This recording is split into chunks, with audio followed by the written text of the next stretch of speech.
Halo semuanya, perkenalkan, nama saya Fahri Ahmad Radityo. Saya merupakan salah satu mahasiswa dari program studi pendidikan sosiologi, Fakultas Ilmu Sosial dan Hukum Universitas Negeri Jakarta tahun 2024. Hari ini saya ingin menceritakan sedikit tentang pendidikan yang ada di Indonesia, yaitu peran penting dalam menciptakan kesetaraan dan kemakmuran dalam masyarakat kecil. Nah, dalam konteks nilai keadilan Pancasila ya, pendidikan itu kan dapat dijangkau secara merata, memungkinkan pengembangan keberdayaan masyarakat, dan mencapai keadilan sosial secara merata. Melalui pendidikan juga individu tuh dapat meningkatkan kemampuan dan kesadaran diri, serta memperoleh hak pendidikan yang seimbang. Nah, hal ini tuh memungkinkan masyarakat kecil untuk meningkatkan kualitas hidup dan berpartisipasi secara aktif dalam pengembangan. Pendidikan tuh juga membantu masyarakat kecil dalam mengembangkan kemampuan ekonomi dan meningkatkan kesejahteraan. Sehingga mereka tuh dapat hidup dengan lebih sejahtera dan berkontribusi pada kemakmuran masyarakat serta keluruhan. Pendidikan tuh memiliki peran penting dalam mempromosikan kesetaraan dan kemakmuran di masyarakat kecil. Melalui pendidikan, setiap individu tuh diberikan kesempatan yang sama untuk mengembangkan potensinya dan mencapai kehidupan yang lebih baik. Di lingkungan sekolah ya, semua murid itu diberikan kesempatan yang sama untuk memperoleh pengetahuan, keterampilan, dan pengalaman yang diperlakukan agar sukses dalam kehidupan. Pendidikan itu tidak melakukan diskriminasi teman-teman terhadap semua murid berdasarkan latar belakang seseorang, atau bahkan sosial, atau juga bahkan ekonomi mereka. Sehingga setiap orang tuh memiliki akses yang adil dan setara. Nah, dengan cara ini, pendidikan tuh membantu menciptakan kesetaraan dalam masyarakat kecil di mana seseorang dapat tumbuh dan memberikan kontribusi maksimal. Melalui pendidikan yang berkualitas dan terjangkau ini, kesempatan untuk mobilitas sosial dan ekonomi itu dapat ditingkatkan. Anak-anak dari keluarga berpenghasilan rendah dapat meningkatkan kualitas hidup mereka dengan memperoleh pengetahuan dan keterampilan yang dibutuhkan, agar mereka bisa mendapatkan pekerjaan yang lebih baik atau membuka usaha sendiri. Nah, selain itu, pendidikan yang inklusif dan responsif juga terhadap kebutuhan seorang membantu mengurangi senjangan sosial dan membangun sikap saling menghargai yang berbeda agama.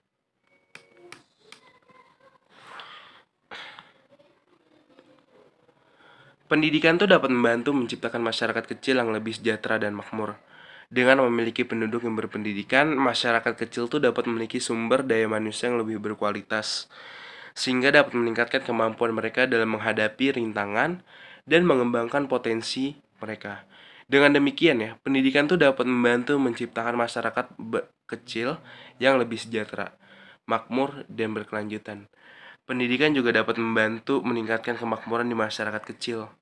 Dengan mereka memiliki pendidikan yang berkualitas, individu dapat memiliki kesempatan lebih baik untuk mendapatkan pekerjaan yang layak dan meningkatkan pendidikan mereka. Hal ini tuh dapat membantu meningkatkan kesejahteraan individu dan keluarga, serta meningkatkan kemakmuran di masyarakat kecil. Pendidikan yang relevan dengan kebutuhan masyarakat lokal juga berperan penting dalam menciptakan kemakmuran. Kurikulum yang disesuaikan dengan kondisi dan potensi suatu komunitas dapat memberikan peserta didik keterampilan yang dibutuhkan untuk mengembangkan mata pencaharian yang berkelanjutan. Hal ini tuh memungkinkan masyarakat kecil untuk mengolah sumber daya lokal secara produktif, menciptakan lapangan kerja, atau bahkan meningkatkan taraf hidup mereka gitu. Dengan adanya pendidikan yang berkualitas dan terintegrasi dan interaksi lokal, kesetaraan dalam masyarakat dapat terwujud. Setiap individu tuh termasuk mereka yang berasal dari komunitas kecil ya, memiliki akses yang setara terhadap pendidikan yang memungkinkan mereka untuk mengembangkan potensi mereka. Dalam jangka panjang, investasi pada sektor pendidikan akan berkontribusi pada pertumbuhan ekonomi yang inklusif, mengurangi kemiskinan, dan juga menciptakan masyarakat yang makmur dan sejahtera bagi kita semua. Oleh karena itu, penting nih bagi pemerintah dan pemangku kepentingan lainnya untuk memberikan prioritas pada pendidikan guna mewujudkan masyarakat yang ahli dan makmur di Indonesia.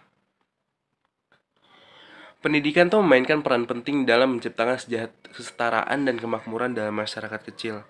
Melalui pendidikan yang berkualitas, seseorang tuh dapat memperoleh pengetahuan, keterampilan, dan pemahaman yang diberlakukan untuk mengatasi senjangan sosial dan ekonomi, serta juga mencapai kesetaraan dalam berbagai bidang kehidupan. Pendidikan itu juga dapat memberikan akses yang setara antara laki-laki dan perempuan, sehingga menciptakan kesetaraan gender yang lebih besar. Selain itu, pendidikan berperan penting dalam menciptakan kemakmuran dengan memberikan individu keterampilan dan pengetahuan yang dibutuhkan untuk mengembangkan ekonomi lokal, menciptakan lapangan kerja, dan meningkatkan kualitas hidup secara keseluruhan. Nah, pendekatan pendidikan yang mempersiapkan seseorang untuk menghadapi rantangan dunia modern juga penting dalam menghadapi perubahan yang cepat dan memanfaatkan peluang yang ada. Oleh karena itu, investasi dalam pendidikan yang berkualitas di masyarakat kecil sangatlah penting untuk menciptakan kesetaraan dan kemakmuran yang berkelanjutan.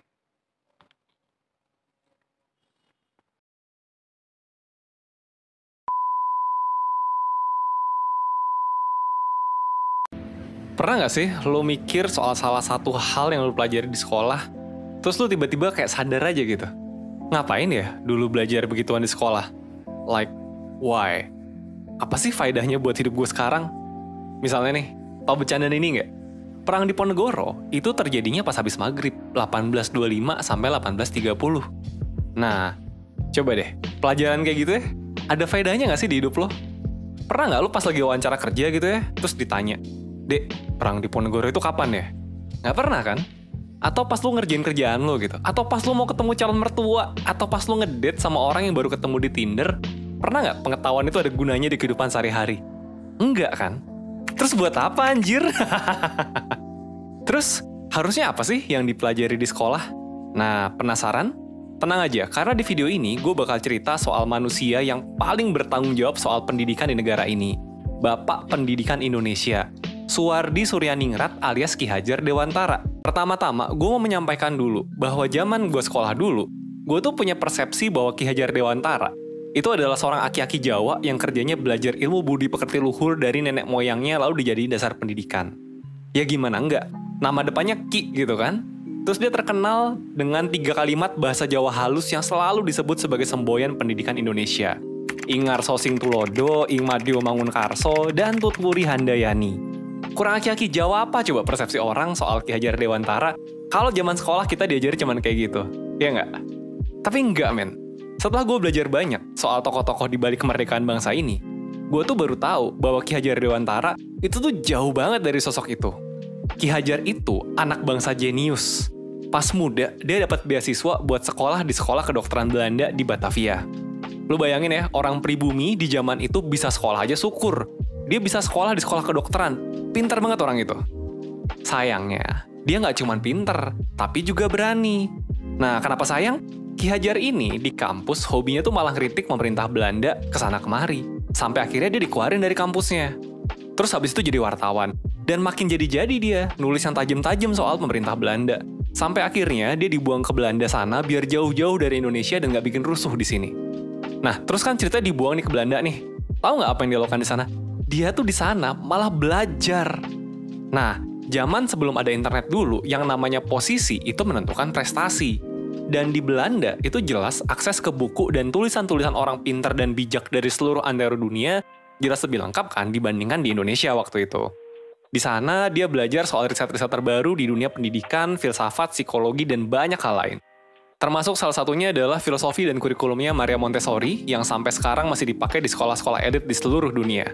Dan hasil pembelajaran dia dengan otak jeniusnya itulah yang kemudian dia rangkum dan bawa pulang ke Indonesia untuk kemudian dijadikan dasar pendidikan ala dia. Termasuk di Taman Siswa, yang adalah sekolah yang dia diriin sendiri, termasuk di perkumpulan Selasa Kliwon, geng ngobrol intelektualnya dia, dan juga buat Indonesia secara keseluruhan waktu dia jadi Menteri Pendidikan. Oke, cerita segitu dulu ya. Kalau gue suruh bahas soal Ki Hajar Dewantara, gue bisa bahas 2 jam video yang terkepanjangan. Jadi gitu. Ki Hajar Dewantara itu adalah bukan aki-aki kejawen. Dia aktivis jenius yang sangat concern soal pendidikan pada masanya.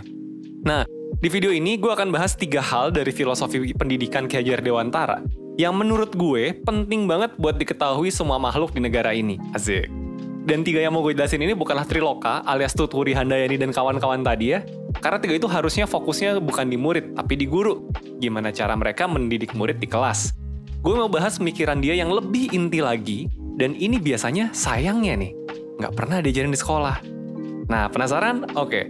Hal pertama yang mau gue bahas adalah mulai dari hal paling dasar. Tujuan pendidikan. Coba deh, menurut lo, Tujuan pendidikan itu apa sih? Bikin pintar?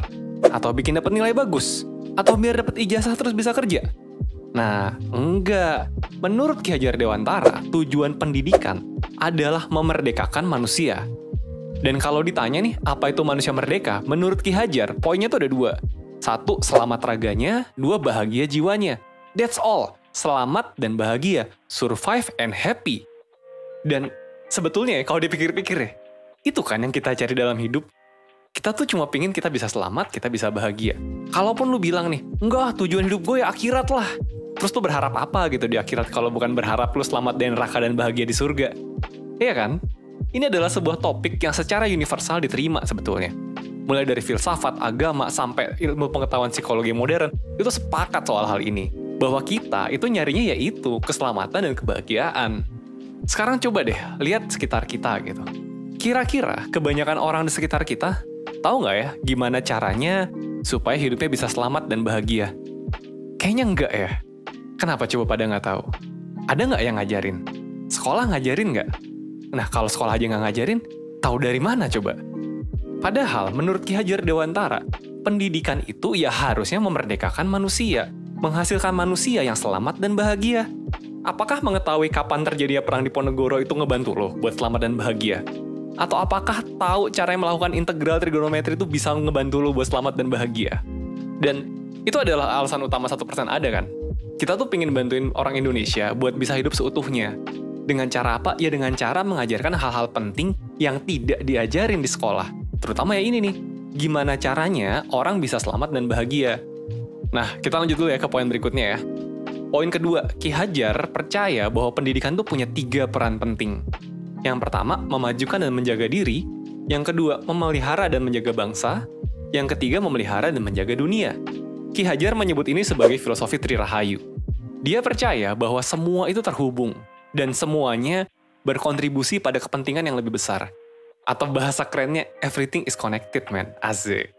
Contoh gampangnya gini, kalau misalnya kalian nih, berhasil menjadikan diri kalian menjadi orang-orang merdeka, orang-orang yang bahagia. Kira-kira lingkungan sekitar kalian, keluarga, pertemanan, atau orang-orang sekitar kalian yang lainnya, jadi lebih baik nggak hidupnya? Nah, jadi lebih baik kan? Kalau misalnya nih, di sebuah daerah, keluarga-keluarganya adalah keluarga-keluarga yang bahagia, orang-orangnya baik, daerahnya jadi maju nggak? Kalau di sebuah negara, daerah-daerahnya maju, negaranya jadi maju nggak? Kalau negaranya maju, yang ngerasain efeknya siapa? Ya semuanya. Dunia merasakan, rakyatnya juga merasakan. Semua itu terhubung, dan itu dimulai dari diri kita masing-masing.